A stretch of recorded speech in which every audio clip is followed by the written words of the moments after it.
Level 6, Organized Crime.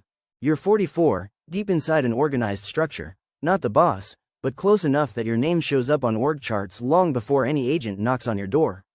Middle management, again, you'd think you'd have learned.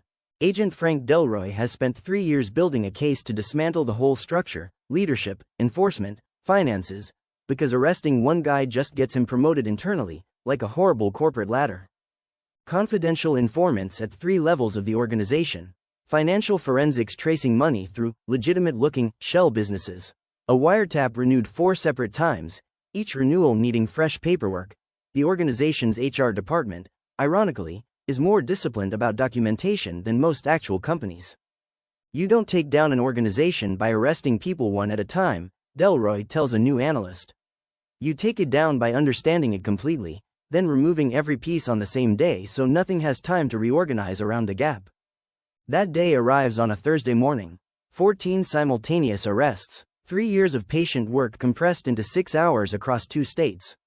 You're one of the 14, one line in a structure it took 3 years to see completely. Level 7, Cyber Crime Against Critical Targets. You're 47, a ransomware attack on a regional hospital network, just another corporate target, you told yourself, until the news mentioned delayed surgeries. Turns out hospitals communicate consequences back to you, uninvited, through headlines. Enter Agent Lisa Chen, Cyber Unit. No confession needed, no wiretap. Just the blockchain, which remembers everything forever and forgets nothing, no matter how many mixing services you route your ransom through. Crypto Bros built the one ledger that never lets anyone forget anything. Bold choice. Every transaction is a fingerprint that never fades, she says in a briefing you'll never hear. It takes her team 4 months to trace the payment through 6 wallets and 1 foreign exchange that, under pressure, finally cooperates. The work is slow and mostly invisible, spreadsheets of wallet addresses, timestamps cross-referenced against exchange records. No shortcuts, just extremely patient people staring at extremely boring spreadsheets. You're identified not by a security mistake, but by the patient application of tools built to outlast whatever anonymity trick you thought was clever. The delayed surgeries end up front and center in the charging document, the detail that made this an emergency from day one. Level 8, Serial Violent Crimes. You're 51. A pattern across 3 states that took years to even recognize as a pattern, because each incident, viewed alone, just looked like local bad luck to the detectives working it in isolation. Behavioral analyst Dr. Samuel Whitfield notices the connection first, a signature in the scenes that isolated local detectives had no reason to compare.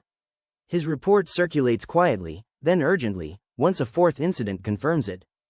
A task force forms. Agent Gregory Alston narrows a search radius from 3 states down to a single county, working alongside Whitfield, each discipline correcting the other's blind spots, in what younger agents keep describing as weirdly collaborative for 2 guys who argue about coffee. The pattern doesn't lie, Dr. Whitfield tells the task force. People repeat themselves. It's the most consistent thing about any of us.